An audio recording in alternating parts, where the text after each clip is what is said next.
a nuestro vicedecano, a Marcelo Gebhardt, si nos puede dar algunas palabras introductorias. ¿Puede ser, Marcelo? Por supuesto, claro, Roberto, gracias, gracias.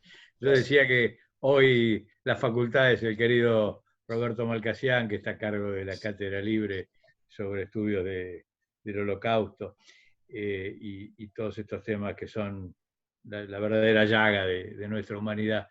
Yo realmente no tengo más que dos palabras, agradecerles esencialmente a personalidades tan importantes de distintos países que han tenido la bondad de estar en esta tarde con nosotros. Un especial saludo a la doctora Elizabeth Odio Benito, a quien recuerdo que hace poco tiempo tuve el enorme honor de entregarle la insignia de su título de profesora honoris causa de la Universidad de Buenos Aires. Y a todos los demás invitados, por supuesto. Y Ariel Helblum, organizador, el alma de esta reunión, que ha tenido también el gesto enorme de acercarse a nuestra facultad, y que ha propuesto algo que a mí me conmovió desde el primer momento, y así se lo dije, está escrito en algún WhatsApp donde intercambiamos cómo titular la actividad. Justicia, no venganza. Qué dos palabras tremendas, ¿no es cierto?, en estos temas tan conmovedores, tan brutales como los que estudia la cátedra que coordina el doctor Malcasián, ¿no? Temas de holocausto.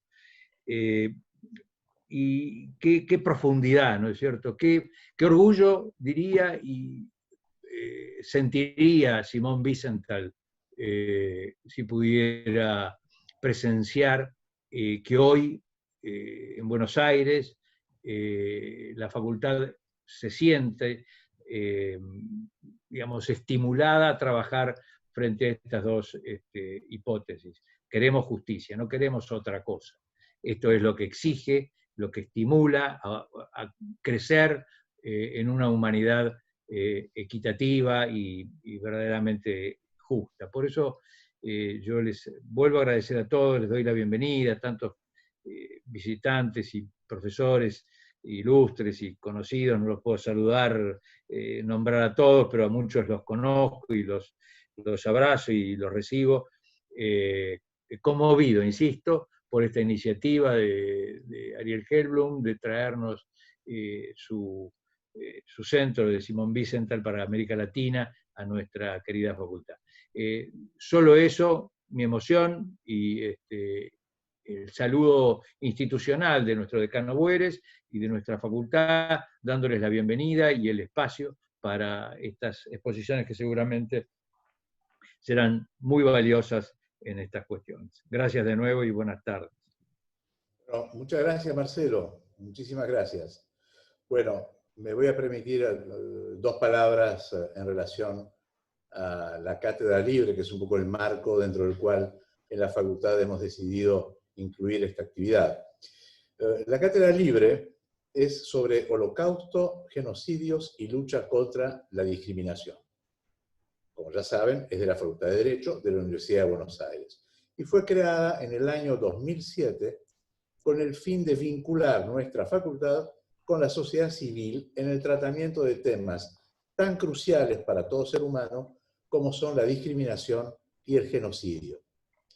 Es en ese sentido que tanto mi predecesor, el doctor Gregorio Flax, como yo mismo, desde el año 2015, nos hemos abocado a realizar conferencias, debates, mesas redondas, jornadas, presentaciones de libros, exposiciones y toda una gama de actividades interdisciplinarias vinculadas a nuestra temática, tanto en el ámbito de la facultad como en distintas instituciones del país. Si bien la humanidad no ha podido erradicar manifestaciones tremendas de la crueldad humana como los genocidios, al menos se ha podido implementar en el último medio siglo mecanismos de investigación, detención, juzgamiento y castigo de los responsables de crímenes contra la humanidad. Los participantes de esta conferencia han tenido y tienen un rol fundamental, cada uno desde el lugar que le corresponde, en la prevención y sanción de conductas genocidas, sean estas activas o negacionistas. El homenaje que ofrecemos hoy a Simón Wiesenthal se debe a la inmensa y dolorosa labor de un hombre que no quiso descansar, que no quiso perdonar, que no quiso olvidar. No es fácil vivir así. Wiesenthal eligió el sacrificio personal en aras de la memoria, para que las generaciones futuras comprendieran que no puede haber impunidad para los criminales, que debe haber justicia, no venganza. Dicho esto, quiero expresar mi profunda gratitud a los participantes en esta charla virtual, que es en ocasión a los 15 años del fallecimiento de Simón Wiesenthal, y dar la palabra, previa pequeña introducción, a la doctora Silvia Fernández de Gurmendi. Bueno, la doctora Silvia Fernández de Gurmendi nació en Córdoba, Argentina. Es abogada, egresada de la Universidad Nacional de Córdoba y tiene una maestría de la Universidad de Limoges, en Francia. Es doctora en Derecho de la Universidad de Buenos Aires y doctora honoris causa de la Universidad Nacional de Córdoba. Es diplomática de carrera. Entre otras funciones, fue asesora jurídica de la misión permanente de la Nación Argentina ante las Naciones Unidas en Nueva York y directora general de Derechos Humanos de la Cancillería. De 2009 al 2018 fue jueza de la Corte Penal Internacional y su presidenta en los últimos 3 años de su mandato. Se reintegró recientemente a la carrera diplomática, revistando nuevamente como funcionaria del Ministerio de Relaciones Exteriores. Ha enseñado Derecho Internacional y Derecho Penal Internacional, entre otras, en la Universidad de Buenos Aires, Universidad de Palermo y en la American University de Washington. Tiene numerosas publicaciones en temas de Derecho Internacional, Derechos Humanos y Derecho Penal Internacional. Actualmente es presidenta de la Sociedad Latinoamericana de Derecho Internacional. Ha sido galardonada con el Premio de Jurista Global del 2017 en la Universidad de Chicago y nominada con el Premio de Ética de la Fundación Inamori este año, en el 2020. Doctora Silvia Fernández de Gurmendi, por favor, tome la palabra. Muchísimas gracias, muy buenas tardes. Es realmente un honor poder sumarme a este evento en homenaje a Simón Wiesenthal, junto a tan prestigiosos panelistas, incluyendo mi querida amiga y ex conjueza en la Corte Penal Internacional, Elizabeth Odio Benito, hoy presidenta de la Corte Interamericana de Derechos Humanos. Agradezco la invitación y felicito a la Cátedra Libre sobre el Holocausto, Genocidio y Lucha contra la Discriminación, y al Centro Simón Wiesenthal para Latinoamérica por organización de este evento, y también felicito a la Facultad de Derecho de la UBA por acogerlo. Bajo el famoso lema de justicia no venganza, Simón Wiesenthal explicó su vida de verdadero quiebre de civilización del siglo XX que significó el Holocausto. Hoy es mundialmente conocido Simón Wiesenthal como el cazador de nazis, y efectivamente tuvo gran éxito en ese aspecto, logrando capturar más de 1000, o logrando llegar a juicio.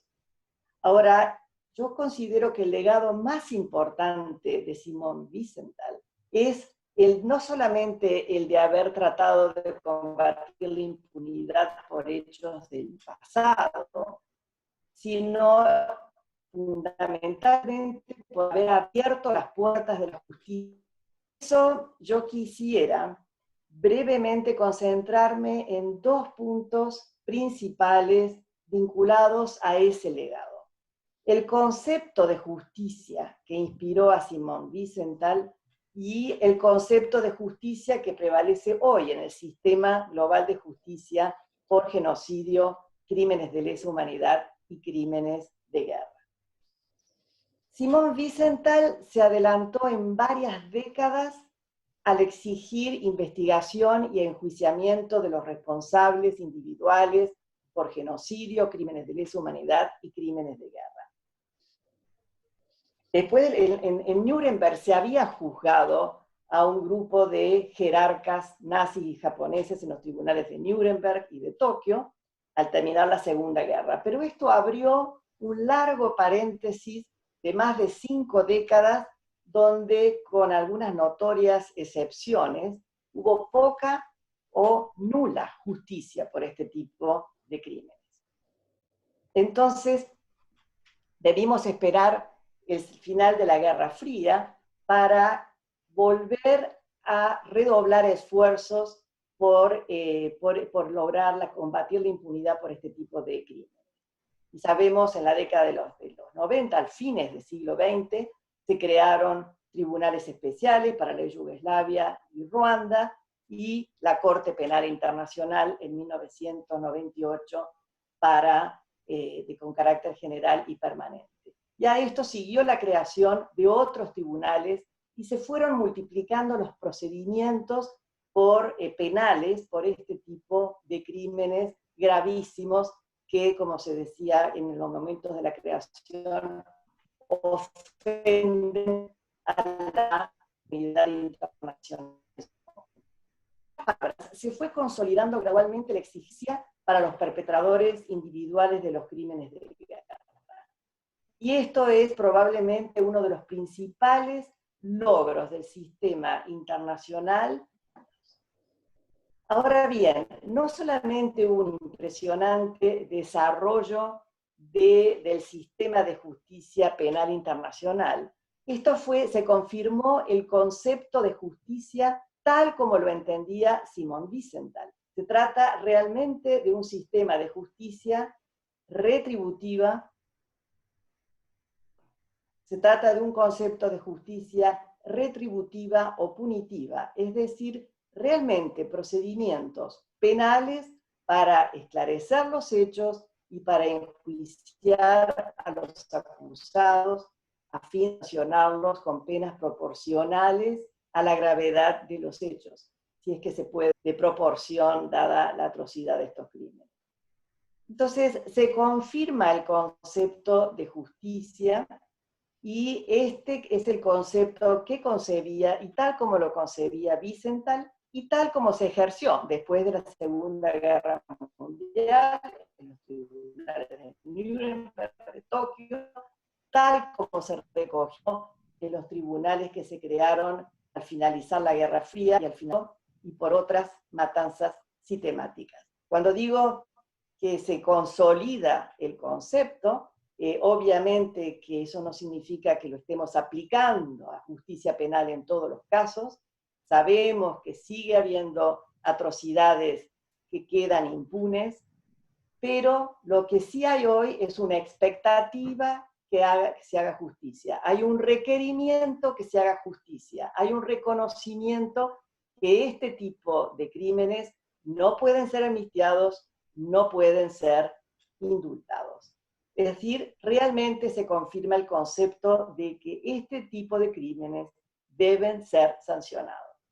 Ahora bien, este concepto que también se consagra para los tribunales, para la Yugoslavia, Ruanda, Corte Penal, es en el entendimiento de que este tipo de justicia ayuda a la prevención de crímenes y además es necesaria para sostener seguridad y paz internacional. Ahora bien, con la creación del Estatuto de Roma, estos principios están explícitamente indicados en el preámbulo del Estatuto de Roma, pero hay algo más, porque en el Estatuto de Roma se agrega una dimensión nueva a este concepto de justicia.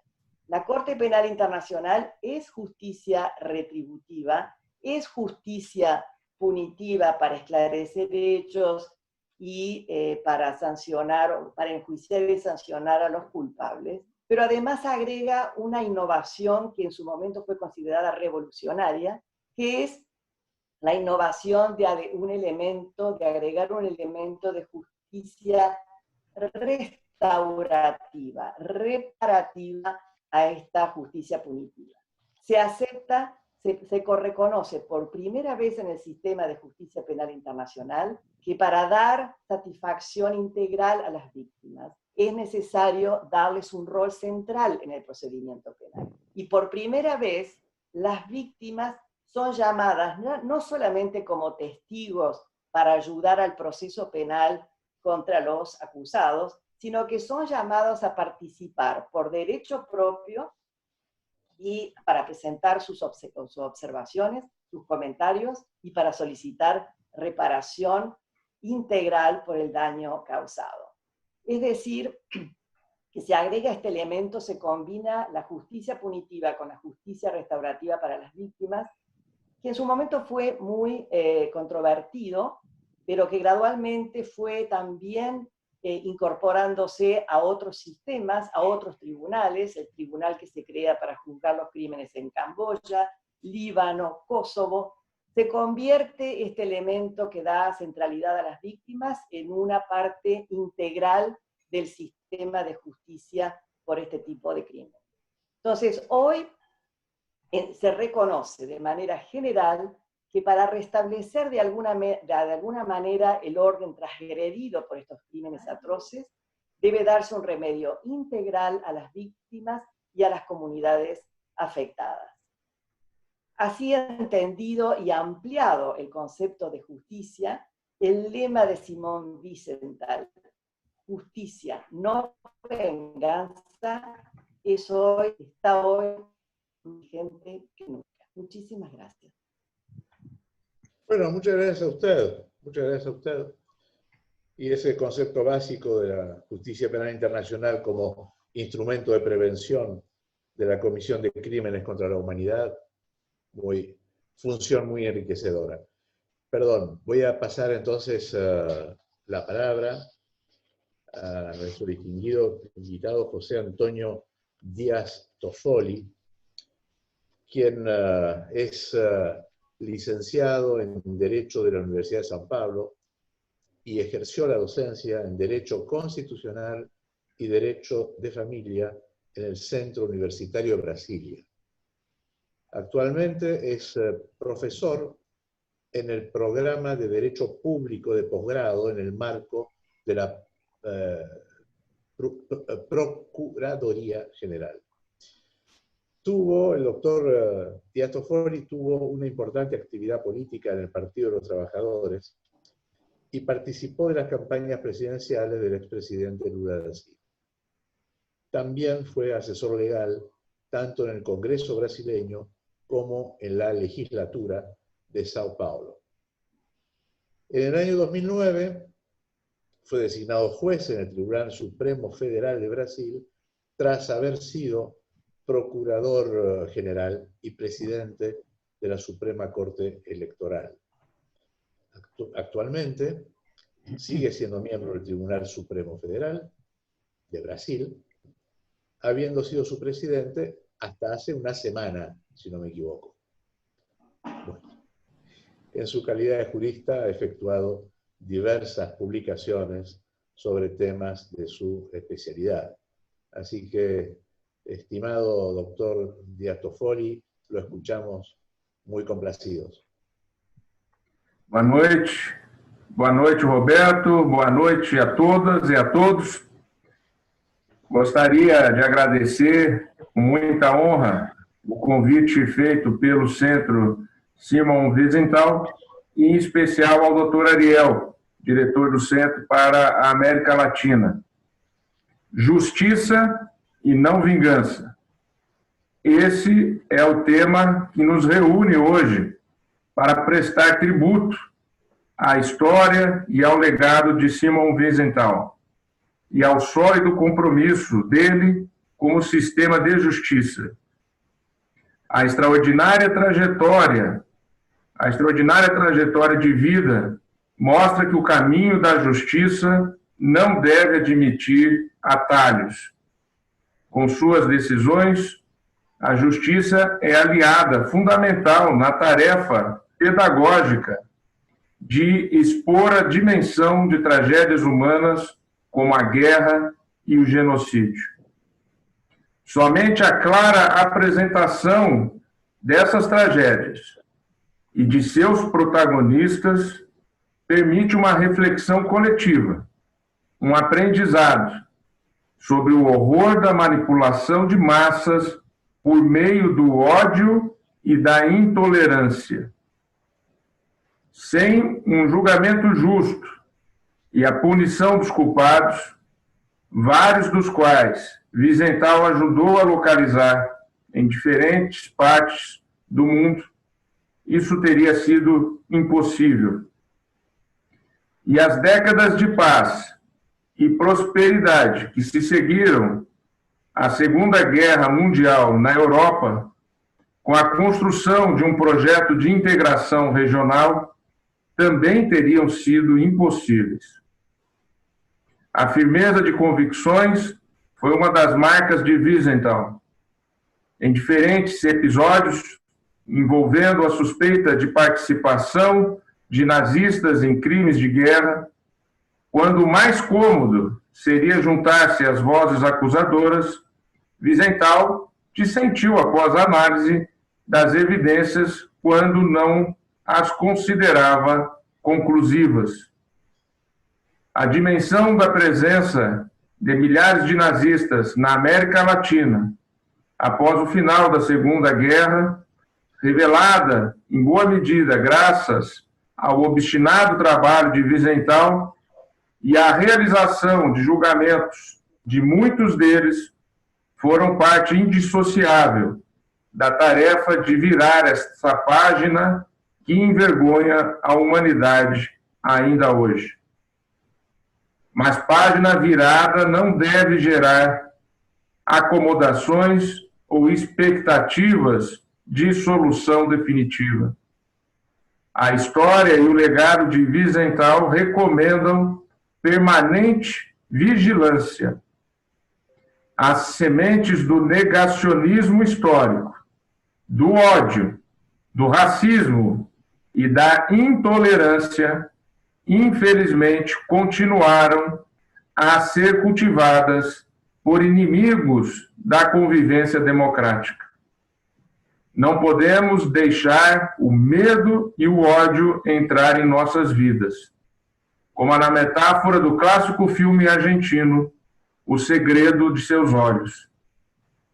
Temos que olhar para o futuro e manter a esperança no caminho da liberdade, da igualdade e da fraternidade, como nos filmes da trilogia das cores do cineasta polonês Krzysztof Kieslowski. O trabalho do Centro Simon Wiesenthal vai nessa direção, nessa imprescindível direção. Combina a vigilância contra o ódio, a vigilância contra o preconceito, mas também promove a tolerância e os direitos humanos. O mundo viu a democracia liberal triunfar no final do século passado, o breve século XX, na definição de Hobsbawm. Para que isso acontecesse, infelizmente, a humanidade teve que passar por 2 guerras mundiais e ao embate ideológico da Guerra Fria, que se seguiu a elas. Esse triunfo da democracia, combinado com os primeiros passos de tecnologias revolucionárias, como as que hoje estamos utilizando, a internet, a telefonia móvel, foi acompanhada, por outro lado, por visões eufóricas sobre um brilhante futuro da humanidade e das relações internacionais. Chegou-se até a ideia de um conceito do fim da história, cunhado por Francis Fukuyama, mas que não resistiu a novos fenômenos sociais e políticos, que atentam contra a democracia e contra a tolerância e a convivência civilizada. Os líderes desses movimentos usam as mesmas tecnologias, mas para disseminar mensagens de ódio, para recrutar militantes e, inclusive, planejar ações concretas. O uso destrutivo das tecnologias no debate público ampliou-se nos últimos anos em inúmeros países e ameaça, sim, a convivência democrática. Uma vez mais na história, o ódio, a intolerância e os discursos extremistas tentam avançar na luta por corações e mentes. O novo desafio da história passa a ser promovido por grupos que emulam práticas e discursos derrotados no passado, mas que agora se apoiam em armas poderosas na comunicação digital.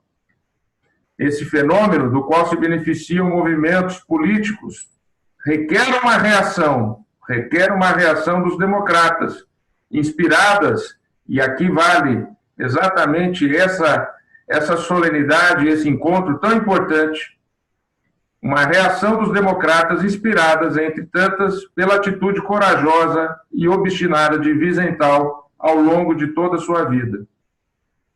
O terrorismo é um dos frutos dessas sementes do ódio e deixou cicatrizes aqui mesmo na América Latina, em Buenos Aires, cujos habitantes foram vítimas dos atentados à bomba contra a Embaixada de Israel em 1992 e contra a AMIA 2 anos depois.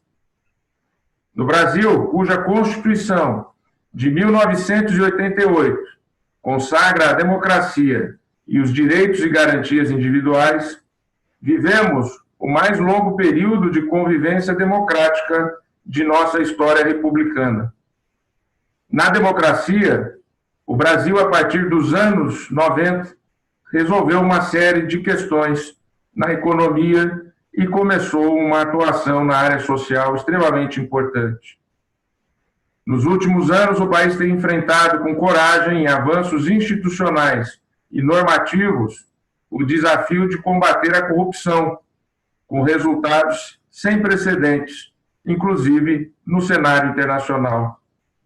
Por esse caminho, em razão das investigações dos últimos anos, foram processados e julgados alguns dos mais importantes protagonistas da vida política e empresarial brasileira, com inúmeras condenações à prisão e a recuperação de montantes expressivos de recursos desviados. E, em muitos casos, coube exatamente à Suprema Corte, ao Supremo, dar a palavra final.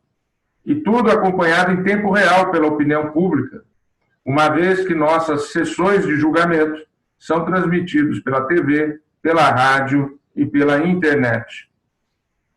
Nesses casos, a Suprema Corte tem sido fiel ao papel de guardiã do texto constitucional. E isso exige o respeito ao devido processo legal. Fazer-se justiça sem vingança.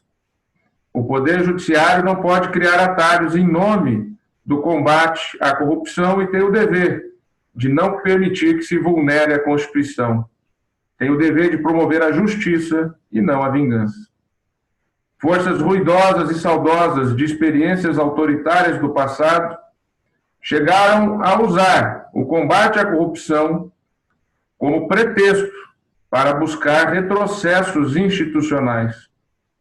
No primeiro semestre deste ano, em meio à pandemia, grupos minoritários chegaram a ir às ruas para pedir o próprio fechamento da Suprema Corte e, inclusive, do Congresso Nacional do país. Enfrentamos esses ataques sem perder de vista nossas tarefas cotidianas, de uma corte que vem mantendo a produtividade e os julgamentos durante esse período de pandemia e as exigências de isolamento social, graças a instrumentos como, por exemplo, a reunião em plenário virtual, por meio do qual a corte julga seus processos. Somente no primeiro semestre foram proferidas mais de 48 mil decisões. Acabo de cumprir meu mandato, como referido pelo Roberto, de 2 anos como presidente da Suprema Corte Brasileira. Ao longo desse período, em várias situações, o imperativo de fazer justiça com respeito ao devido processo legal se impôs ao clamor de alguns setores de opinião pública por vingança, em particular nos casos de maior repercussão. Essa orientação de caráter humanitário e de respeito ao devido processo legal foi aplicada também neste período de pandemia, ao se estabelecer orientação para se ter por estímulo a prisão domiciliar, a ser aplicado em situações nas quais havia risco de vida para os condenados, seja por idade ou fragilidade de saúde. A promoção do diálogo com o sistema de justiça, a sociedade e com os outros poderes foi uma das principais linhas de trabalho que adotei na presidência da Corte. No entanto, desde o início, ao perceber orquestrações antidemocráticas que tinha o Tribunal e a Justiça como um de seus alvos e as redes sociais como campo de batalha, não hesitei em reagir. Ainda em março de 2019, no início da minha presidência, determinei a instauração de um inquérito para apurar notícias fraudulentas, fake news, ataques e ameaças contra a Corte, seus ministros e familiares, que ao fim e ao cabo redundavam em ataques à própria democracia. Na essência, essas forças extremistas e seus patrocinadores, na verdade, tentavam intimidar o Supremo e seus juízes para minar a credibilidade institucional e, com isso, a própria pluralidade. As investigações, muitas delas ainda em curso, tiveram como efeito imediato uma drástica redução no volume de ataques à Corte e de ameaças, e uma regressão e um recuo daqueles que defendiam o fechamento da Justiça e do Congresso Nacional. As agressões e ameaça merecem uma vigorosa reação da sociedade em defesa da Corte e das instituições democráticas, o que ocorreu tanto em abril de 2019 como em junho de 2020, com mais de 300 entidades da sociedade civil em defesa da democracia e das liberdades. Em junho de 2020, recentemente, o Tribunal considerou legal e constitucional o inquérito contra as notícias fraudulentas. Como disse em meu voto nesse julgamento, tentaram atacar instituições democráticas para semear o caos. O inquérito foi uma reação institucional de defesa da própria democracia, uma resposta vigorosa e apoiada por uma ampla maioria da sociedade. Não restou aos extremistas e seus patrocinadores outro caminho. Tiveram de recuar nas condutas ilegais. Para os democratas fica o aviso, sempre permanente, e por isso estamos aqui reunidos. Os inimigos estão ativos e sempre tentarão avançar onde puderem. Precisamos estar atentos.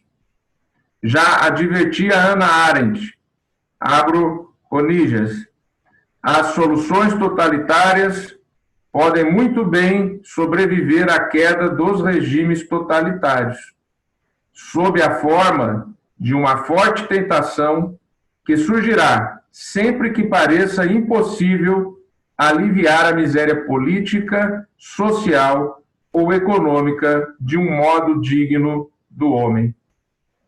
Fecho as conilhas. Vigilância e justiça. Vigilância e justiça devem ser as respostas a essas máquinas que disseminam a desinformação, a intolerância, o racismo e o ódio. Lembrar Vicental nos tempos de hoje é estarmos vigilantes e atentos. Muito obrigado pela atenção. Graças. Muchas gracias, José Antonio. Muchísimas gracias por su exposición y además tomamos nota de la denuncia sobre quiénes son los enemigos de la convivencia democrática y también de la importancia de la tecnología tanto para difundir intolerancia como para contribuir a una mejor convivencia. Destaco también sus conceptos sobre el debido proceso legal que también nos enriquecen. Así que, una vez más, muchas gracias y quisiera ahora pasar la palabra a la doctora Elizabeth Odio Benito, quien es presidente de la Corte Interamericana de Derechos Humanos, cuya sede se encuentra, como saben, en Costa Rica, país en el que la doctora nació. Anteriormente se desempeñó como jueza de la Corte Penal Internacional y del Tribunal Penal Internacional ad hoc para la ex Yugoslavia. Ha sido ministra de Justicia, de Ambiente y Energía, y también cumplió funciones como vicepresidenta de la República de Costa Rica. Es profesora emérita de la Universidad de Costa Rica y, como lo recordó nuestro vicedecano, doctora honoris causa de la Facultad de Derecho de la Universidad de Buenos Aires. La doctora Odio Benito se licenció en Derecho y Notaría Pública en la Facultad de la Universidad de Costa Rica, la Facultad de Derecho de la Universidad de Costa Rica, y ha efectuado estudios de posgrado en Género y en Desarrollo Económico y Social. En la Organización de las Naciones Unidas ha presidido el grupo de trabajo de la Comisión de Derechos Humanos encargado de la redacción del protocolo opcional de la Convención contra la Tortura y ha sido miembro de la Subcomisión de Prevención de Discriminaciones y Protección a las Minorías. Finalmente, la doctora Odio Benito ha efectuado numerosas publicaciones sobre temas de su especialidad, de modo que, doctora, encantados de escucharla.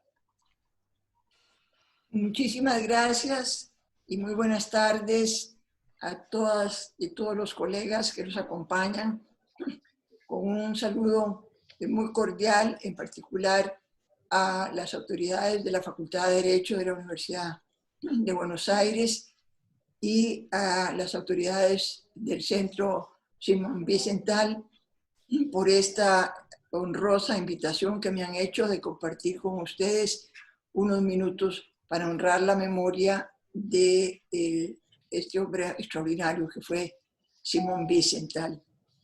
Creo que esta oportunidad de los 15 años de su fallecimiento es una oportunidad magnífica para renovar nuestro compromiso con la justicia y los derechos humanos. Como recordaba muy bien mi muy querida amiga Silvia Fernández, en la comunidad internacional después de la Segunda Guerra Mundial, que asistió a los juicios de Nuremberg en procura de justicia, por lo menos parcial, por lo menos de vencedores, pero justicia, para dejar memoria, que es muy importante, dejar memoria de lo que había ocurrido en el régimen nazi con las víctimas del Holocausto. Esta aspiración por la justicia es la que, de alguna manera muy importante, ilustra todos los esfuerzos que en la comunidad internacional se emprenden a partir del año 45 para que no vuelva a ocurrir lo que había ocurrido en la Segunda Guerra Mundial, en el Holocausto. Todo el andamiaje, toda la construcción de los derechos humanos, que tiene como piedras fundacionales la Declaración Universal y la Convención contra el Genocidio, que se debe también a un jurista judío polaco comprometido cada uno de sus días con la lucha contra la impunidad, es Lemkin, Rafael Lemkin. Esta construcción de los derechos humanos es la que de alguna manera permite a la comunidad internacional avanzar en el camino de la justicia, a pesar de que la justicia penal internacional sufre, como decía Silvia, este congelamiento, digamos, durante la Guerra Fría. Hasta que a finales de los años 90 vuelve a aparecer la figura de la limpieza étnica, del terror, para el cual una de sus armas era la violencia sexual contra las mujeres en el conflicto en la ex Yugoslavia y paralelamente el genocidio ruandés. Estas circunstancias que hacen, que le dan pie a que en el año 98 se apruebe el Estatuto de Roma y se cree la Corte Penal Internacional. Pero antes de que todo esto ocurriera, antes de que pudiéramos acudir a tribunales a reclamar la responsabilidad individual de los perpetradores de los crímenes de guerra, los crímenes de lesa humanidad, de los genocidios, estaban los esfuerzos por los derechos humanos, estaban los esfuerzos de lucha contra la discriminación, estaban los esfuerzos de lucha contra todo el racismo y los genocidios que seguían ocurriendo en la comunidad internacional. Y aquí es donde la figura de Simón Wiesenthal cobra una enorme importancia. Sobreviviente, él mismo y su esposa del Holocausto, consagra su vida a la lucha por la justicia, que es para mí, desde que conocí su vida y su obra, lo que más realmente me impactó siempre. Que en estas circunstancias, después de haber vivido lo que se vivió en los campos de concentración, un ser humano como sobreviviente sienta que su responsabilidad es con las víctimas, con los sobrevivientes y con la lucha por la justicia. Es realmente muy, es decir, hay que remarcarlo siempre, que él, Simón Wiesenthal, abogó porque la impunidad no fuera la norma, porque no aceptáramos la impunidad como la normalidad, sino que abogáramos por la justicia, por llevar ante la justicia a los responsables de los crímenes, pero no como venganza, como se ha dicho, no con un sentido vindicativo, sino como un acto reparador y como un acto de preservar la memoria histórica para las víctimas. Esas víctimas que, como bien mencionaba la doctora Fernández, juegan un papel central hoy día en la justicia penal internacional. Esas víctimas que también juegan un papel central y esencial en el trabajo de la Corte Interamericana de Derechos Humanos, en todo el andamiaje de los derechos humanos del sistema interamericano. Las víctimas son absolutamente centrales. Para ellas es que tratamos de hacer justicia. Cada vez que celebramos las audiencias de los casos que analizamos en la Corte y termina un testigo o testiga, que son generalmente las víctimas o presuntas víctimas de las atrocidades, de la violación de los estados a las obligaciones que les imponen los tratados de derechos humanos del continente. Y les preguntamos, ¿usted qué espera de esta Corte? En mis casi 6 años ya en la Corte no ha habido una sola vez en que estas víctimas no digan justicia, señores jueces. Queremos justicia. Queremos que se sepa lo que nos pasó. Queremos que se reconozca lo que se nos pasó, que fue lo que yo aprendí a oír en el Tribunal para la Antigua Yugoslavia. Los tribunales de penales o los tribunales de derechos humanos tienen que dar esa justicia que las víctimas esperan como una reparación, como un acto de memoria, no como una vindicación. La Corte Interamericana, en su construcción de su jurisprudencia para la reparación de los derechos humanos, de los derechos humanos que han sido violentados por los actos de los estados, en estas sentencias, la Corte, además de señalar cuáles son las violaciones que se han cometido contra el sistema de derechos humanos, señala cuáles son las reparaciones que las víctimas han de recibir. Son unas reparaciones que tratan de darles llevarles un poco de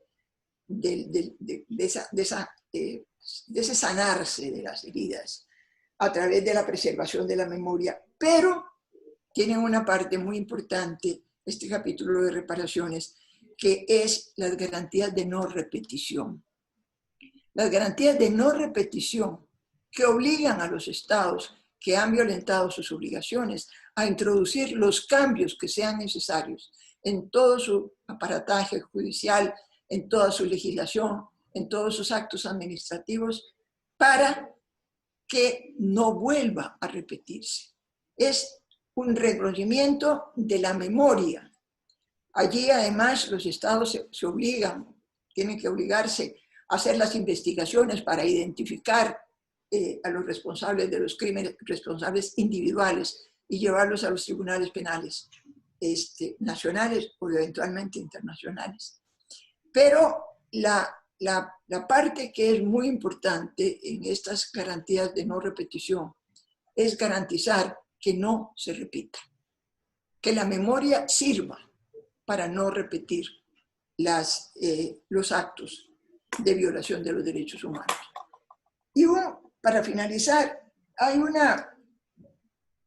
aspecto que también para mí ha sido muy, muy destacable y que además cobra una especial importancia en estos tiempos de pandemia tan difíciles que vivimos, y es la responsabilidad, porque eso es muy importante en la obra de Wiesenthal. Él asume su sobrevivencia como un acto de responsabilidad. Él se siente responsable para llevar la memoria de los que no sobrevivieron, para buscar los derechos de las víctimas y para llevar ante los tribunales a los responsables. Es esa responsabilidad que todas y todos tenemos que asumir en momentos incluso como los que vivimos, la que a mí también me acerca muchísimo a honrar la memoria de Wiesenthal. Es una responsabilidad que a mí me parece muy importante mencionarlo. Aparece recogida en el artículo 32 de la Convención Americana, una convención que está dedicada a los derechos individuales, civiles y políticos, con la mención además de los derechos económicos, sociales y culturales. Y en ese artículo 32, muy brevemente, decimos en la convención: toda persona tiene deberes para con la familia, la comunidad y la humanidad. Y de eso fue de lo que Wiesenthal hizo su credo de vida. Esa responsabilidad para con su familia, para con su comunidad y para la humanidad. Por eso les agradezco profundamente que me hayan invitado a tomar parte en este acto de conmemoración de la vida y la obra de Simón Wiesenthal, cuyas enseñanzas, cuyo ejemplo tenemos que seguir. Muchísimas gracias, Roberto. Doctor Edo Benito, nosotros le agradecemos muchísimo. Ha hecho en un brevísimo plazo un recorrido de la construcción de los derechos humanos que, si me permite, lo voy a copiar para las clases en la facultad. Y también, bueno, la importancia de la justicia en dos sentidos, al menos, tanto como un acto reparador, con el rol absolutamente central de las víctimas, y también como un acto de memoria, justamente para evitar su repetición. Así que, mil gracias, y si me permiten ahora voy a pasarle por el lado de la palabra al alma mater de esta reunión, que es el doctor Ariel Helblum, quien dirige la oficina del Centro Simón Wiesenthal para América Latina desde 2015. Fue uno de los miembros fundadores y ha sido secretario de su junta directiva desde mediados de los 90. Se graduó como abogado en la Facultad de Derecho de la Universidad de Buenos Aires, y además el doctor Helblum representó al centro en el capítulo argentino de la Alianza Internacional para el Recuerdo del Holocausto, las siglas son IHRA, y participó en la extradición del criminal de guerra Ustaša Dinko Sakic y el juicio de la productora de videos nazi, Valhalla. En su actual rol es observador permanente ante la Organización de Estados Americanos y el Parlamento Latinoamericano.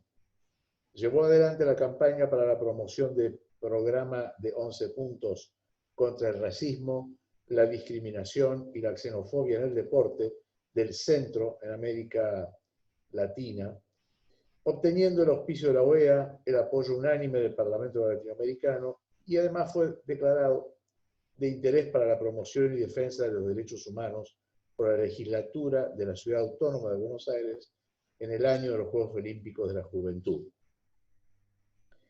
En junio de 2019, el doctor Hellblum inauguró el Fondo Simón Wiesenthal sobre Holocausto y Antisemitismo en la Biblioteca Nacional Argentina, con más de 1000 volúmenes. Expuso en los más diversos foros, destacándose la Cámara de los Lores en el Parlamento Británico y la Ciudad de las Ideas en Puebla, México. El doctor Hellblum finalmente ha publicado numerosos artículos en medios periodísticos y medios especializados.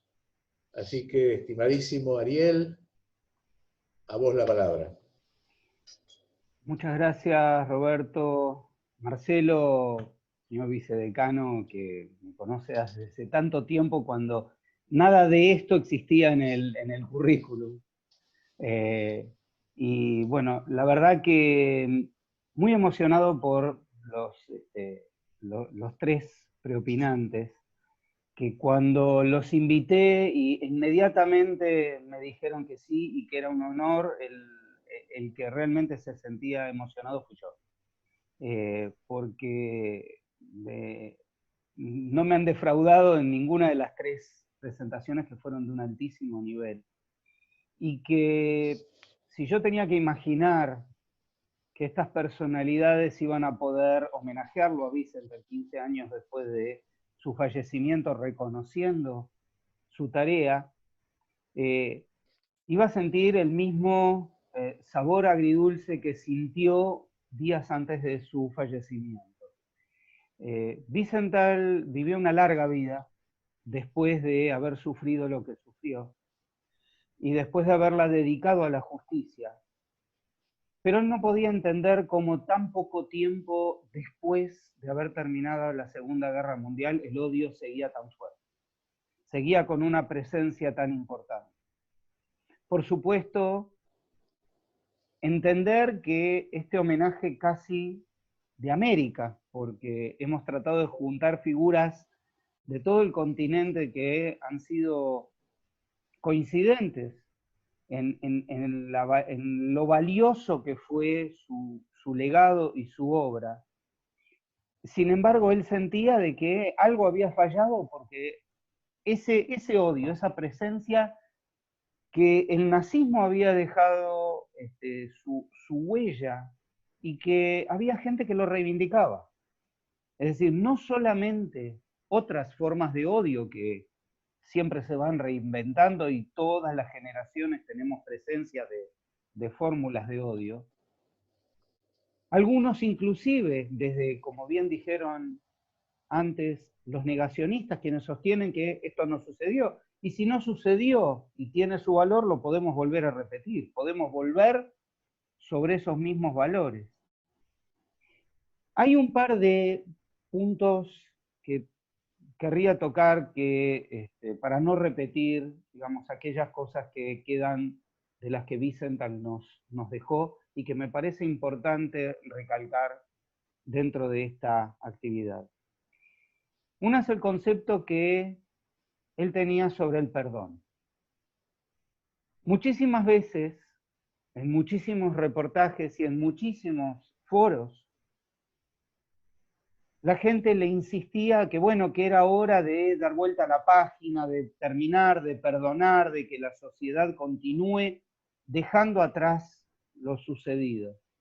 Y él contaba una anécdota que en uno de los campos de concentración que le tocó estar,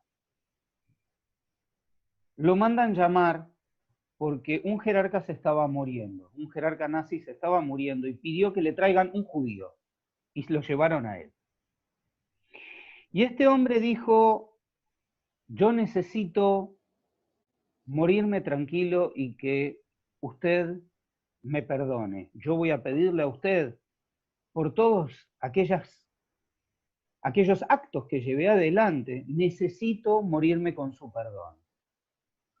Wiesenthal, luego de un silencio, pensó y contestó: yo puedo perdonarlo a usted de aquellas cosas que usted me hizo a mí, si es que podemos individualizarlas. No está en mí perdonar por lo que usted le hizo a otros.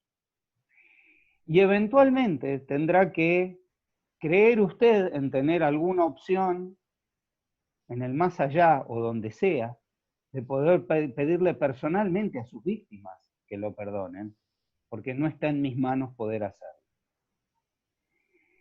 Esta justicia reparadora, punitiva, como lo expresaron todos mis preopinantes, era necesaria como testimonio, no como un fin en sí mismo, que ya de por sí es importante. Wiesenthal sostenía, cuando en el año 77 se crea el Centro Simón Wiesenthal, él nos deja a nosotros una tarea, la tarea de seguir adelante su legado, y su legado no era recordar solamente lo sucedido durante la Segunda Guerra Mundial, sino que para él ir a buscar justicia y que quede testimonio en los tribunales de todo lo sucedido, y que las víctimas y que los testigos y que las pruebas puedan desarrollarse, sirva para evitar la repetición, como bien decía la doctora Odio Benito. Es decir, como tener esa idea de prevenir, de mostrarle a la sociedad lo que sucede cuando intolerantes, racistas, xenófobos, discriminadores, antisemitas, tienen el poder y tienen la facultad de diseñar políticas públicas. El legado de él se lleva adelante no solamente buscando esta justicia, y como bien lo explicó el doctor Díaz Toffoli, nosotros estamos presentes en el aula, estamos presentes en el deporte, estamos presentes en las redes sociales, donde hoy el odio ha tomado una plataforma enorme para poder ser diseminada. Y trabajando siempre a favor de la convivencia, siempre a favor del reconocimiento del otro, de que encontrar a alguien que es distinto y que tiene una historia distinta a la mía, nos enriquece a ambos. Y que esto es algo que es nuestra tarea de todos los días, tomando el legado que Wiesenthal nos dejó para llevar adelante. Él sostenía, tal cual como ustedes decían, que la Guerra Fría fue un obstáculo, un impedimento. Y él decía, la Guerra Fría, los grandes ganadores de la Guerra Fría no son ni los soviéticos ni los americanos, fueron los nazis. Porque lograron que un nuevo conflicto haga que se olviden o que no quieran venir a hacer justicia respecto de ellos. Para él nunca la ancianidad implicó impunidad. Y de aquí llevamos el concepto de la imprescriptibilidad de los crímenes de lesa humanidad. Es decir, mientras la persona siga teniendo facultades para enfrentar un tribunal, para que algún país esté dispuesto a pedir la extradición, siempre buscaremos justicia a través de los tribunales. De hecho, este año, al principio de la pandemia, fuimos testigos de que un guardia del campo de concentración de Stutthof estaba siendo juzgado. Ahí continúa nuestra tarea de todos los días, pero no solo de recuerdo de las épocas de la guerra, sino el propio Wiesenthal, como lo destacó hace un rato la doctora Odio Benito, fue uno de los denunciantes ante las Naciones Unidas del genocidio de Ruanda. Para él, lo que sucede con unos pocos es el canario en la mina. Es poder tener el alerta necesario en el que todos tenemos que levantarnos, porque cuando esos pocos son atacados, dentro de poco tiempo nos atacarán a nosotros. Hoy tenemos que buscar nuevos elementos para poder trabajar junto con la sociedad. Y por eso, entre otras cosas, nos pone tan feliz, por ejemplo, de que se haya podido empezar a definir qué es el antisemitismo para poder atacarlo. Tener la definición del antisemitismo generada por la International Holocaust Remembrance Alliance y pedir a todas las instituciones de todo el mundo que la adopten, implica identificar cuándo hay una actitud antisemita. Porque el famoso yo no soy antisemita, pero, yo siempre digo que el pero es una conjunción adversativa y lo que viene después es todo adverso. Por lo tanto, tenemos que estar atentos y es un elemento que todas las instituciones y todos los organismos que tienen la obligación de impartir justicia tienen que adaptar y adoptar. Por lo pronto, agradecerles a ustedes. Siento que con este hemos cumplido con creces este homenaje y eventualmente ver si existe alguna pregunta que el público quiera hacer a alguno de los participantes. Agradezco nuevamente a los tres, a la doctora Odio Benito, al doctor Díaz Toffoli, a Silvia Fernández, a la doctora Silvia Fernández, que no es la primera, ya es la segunda vez que estamos haciendo algo parecido. Y así como la doctora Odio Benito me recibió hace 3 años atrás y tuvimos ese hermoso encuentro en sus oficinas, y ya lo visitaré al doctor Díaz Toffoli sin duda. La verdad me siento muy agradecido. Gracias, Joel, por habernos gestionado el contacto. Y a todos ustedes, gracias por participar y nuevamente a mi casa, a la Facultad de Derecho de la Universidad de Buenos Aires, por permitirnos esta actividad. Gracias. Bueno, muy bien. Muy agradecido nuevamente, Ariel, por tu exposición sobre el concepto de perdón de Simón Wiesenthal y también su legado relativo a la justicia. Conceptos muy importantes que forman parte, obviamente, del homenaje a este gran hombre. Y como bien dijiste, tenemos un tiempito todavía para contestar algunas preguntas que quieran formular. ¿Cómo hacemos? ¿Les podemos conectar el micrófono a quien quiera hacer alguna pregunta? Si eventualmente las pueden escribir en el chat. Bueno. Si es que hay alguna. Es que ya hay alguna. Nora Fispa pregunta cuántos nazis quedarán. Uno tiene que pensar que si estamos hablando de eventuales jerarcas, es decir, gente que haya tenido alguna capacidad de decisión, es decir, para buscar a alguien que no tuvo ningún tipo de capacidad de decisión no tiene sentido. El día, y esto está bueno que yo lo pueda contar, si yo preguntaba cuando asumí hace 5 años a mis jefes, es decir, ¿qué hacemos? ¿Cómo se hace? ¿Qué tengo que hacer? ¿Y cuál es el protocolo? Si alguien me llama y dice, encontré a un nazi hacia la vuelta. Y tenemos una noticia de esto. Primero, nosotros queremos encontrar información de gente que esté viva, obviamente. Porque para llevarlos a la justicia, lo demás puede ser de interés periodístico y no interés de la justicia. En segundo lugar, saber claramente de que estén en condiciones tanto psíquica como física de poder enfrentar a un tribunal. Es decir, que venga alguien y que no esté en sus cabales o que no esté en condiciones de poder enfrentar a la justicia, tampoco tenemos por qué utilizar recursos en eso. Y por último, encontrar algún tribunal que esté dispuesto a pedir su extradición, primero detención, extradición y juzgamiento. Se hace difícil pensar que alguien pueda juntar hoy todas esas condiciones y de existir tiene que tener entre 97 y 98 años. porque si no, no estamos dentro de las personas que tenían capacidad de decisión.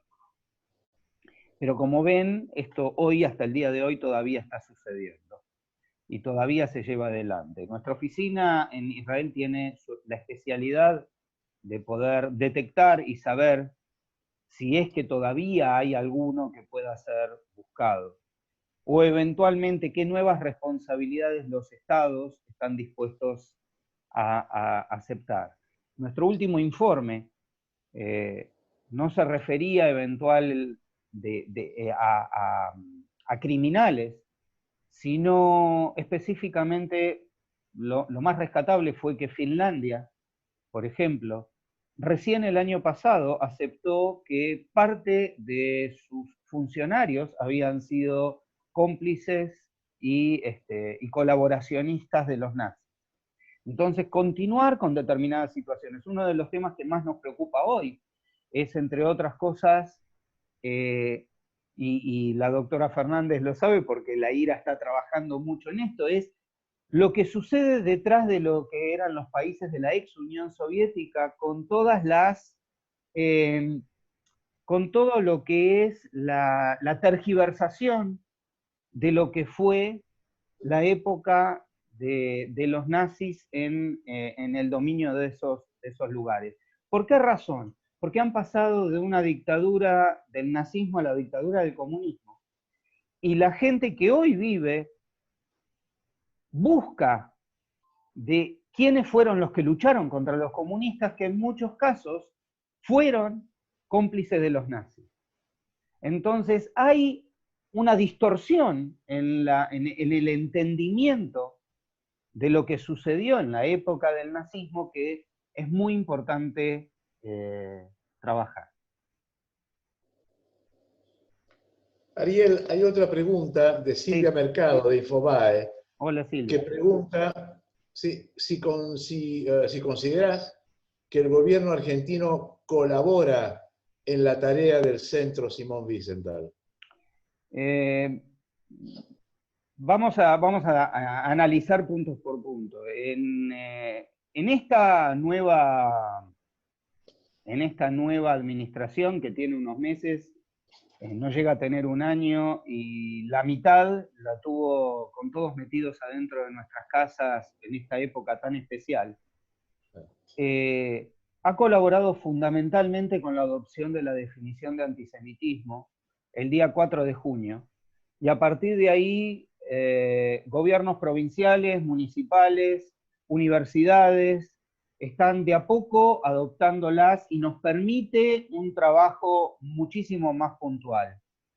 La semana pasada, ambas cámaras del Congreso Nacional, en un homenaje a Wiesenthal, adoptaron también la definición de antisemitismo en el Congreso, lo cual hace que en este tipo de tareas nosotros encontremos de que hasta el momento encontramos que el gobierno tiene intención en poder trabajar en esta tarea nuestra de todos los días. Antes de la pandemia hemos tenido alguna reunión inclusive, por ejemplo, con el ministro de Educación, quien está muy interesado en un programa nuestro llamado Herramientas para la Tolerancia, de trabajar en las aulas, entendiendo cómo enseñarle a los estudiantes secundarios dónde está la diferencia entre un contenido que no nos gusta en las redes sociales y un contenido ofensivo, y cómo defenderse de ese contenido ofensivo. Es un programa que tiene muy poco tiempo, lo pudimos probar en aulas en San Juan el año pasado, y hasta ahora, digamos, está en esas etapas piloto, y que tenemos mucha fe en eso para poder trabajarlo, y lo usamos también con 2 escuelas en Colombia durante esta plena época de pandemia, a través del sistema de Zoom. Y la verdad que funciona muy bien. Hasta el momento diría que sí.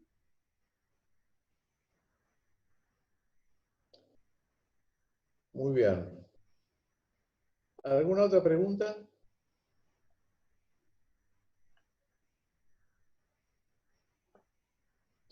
Bueno, el agradecido, Roberto, soy yo, y lo dejo a ustedes para que puedan buscar el cierre. Bueno, yo creo que es una banalidad, pero ya no tengo palabras. Realmente haber reunido a especialistas en la materia, del calibre de los que hemos tenido en esto que se ha denominado charla, fíjate vos, que de charla no he tenido nada, en el sentido de que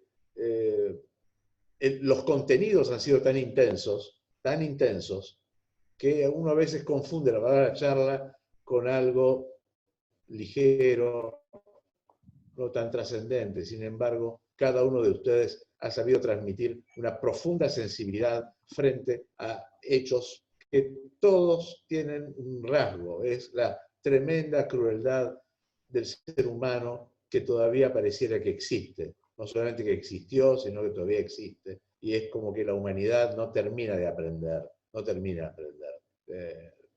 Me permite, yo agrego una gotita propia en el sentido de que, fíjense ustedes, el pueblo armenio que ha sufrido un tremendo genocidio que lo diezmó en 1915, no ha podido encontrar responsables, porque la efectividad de la destrucción ha sido tan grande y los hechos históricos posteriores fueron tan tremendos que no dieron lugar a que pudieran detectarse y detener y juzgar a los responsables. El pueblo judío, en ese sentido, ha tenido al menos el reconocimiento de Alemania de lo que había ocurrido y hasta la colaboración en el juzgamiento de los responsables. A veces, tal como el caso del pueblo armenio, hay pueblos que han sufrido, han sido víctimas de genocidios y no han podido ni siquiera